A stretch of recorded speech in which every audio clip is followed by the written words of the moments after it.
દાહોદ જિલ્લાના સિંગવડ તાલુકાના સુડિયા ગામમાં સસ્તા અનાજના વિતરણમાં ગેરરીતિ અંગે ઉચ્ચ કક્ષાએ ગ્રામજનોએ કરી રજૂઆત। દાહોદ જિલ્લાના સિંગવડ તાલુકાના સુડિયા ગામમાં સરકારી સસ્તા અનાજની દુકાનમાંથી ગરીબ પરિવારોને છેલ્લા ઘણા સમયથી અનાજ ન મળતું હોવાના આક્ષેપો ગ્રામજનો દ્વારા કરવામાં આવ્યા છે।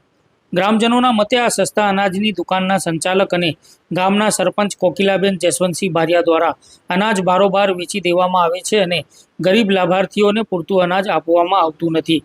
ગઈકાલે સુડિયા ગામમાં અધિકારીઓની હાજરીમાં યોજાયેલા ધરતી આબા કાર્યક્રમ દરમિયાન પણ ગ્રામજનો દ્વારા સસ્તા અને મફત અનાજ ન મળતું હોવાની બૂમો ઉઠવા પામી હતી। આ ઘટના બાદ અધિકારીઓ દ્વારા ગામના લોકોના નિવેદનો પણ લેવામાં આવ્યા હતા। આજે સુડિયા ગામના લોકો એકત્ર થયા હતા અને દાહોદની છાપરી ખાતે આવેલી જિલ્લા સેવા સદન કચેરી ખાતે પહોંચ્યા હતા અને જિલ્લા વિકાસ અધિકારીને આવેદનપત્ર આપી રજૂઆત કરવામાં આવી હતી। ત્યારબાદ તેઓ જિલ્લા કલેક્ટર કચેરીમાં પણ પહોંચ્યા હતા અને જિલ્લા કલેક્ટરને આવેદનપત્ર સુપ્રત કરી રજૂઆત કરવામાં આવી હતી અને રજૂઆતમાં જણાવવામાં આવ્યું હતું કે સરપંચ કોકિલાબેન જસવંતસિંહ બારિયા જેઓ સસ્તા અનાજની દુકાન પણ ચલાવે છે તેઓ ગામની ગરીબ પ્રજા સાથે અન્યાય કરી રહ્યા છે। ગ્રામજનોનો આરોપ છે કે તેમને 2 મહિનાના અનાજ પેટે માત્ર 1 જ મહિનાનું અનાજ આપવામાં આવી રહ્યું છે અને લાભાર્થીઓને ધાક ધમકીઓ પણ આપવામાં આવી રહી છે।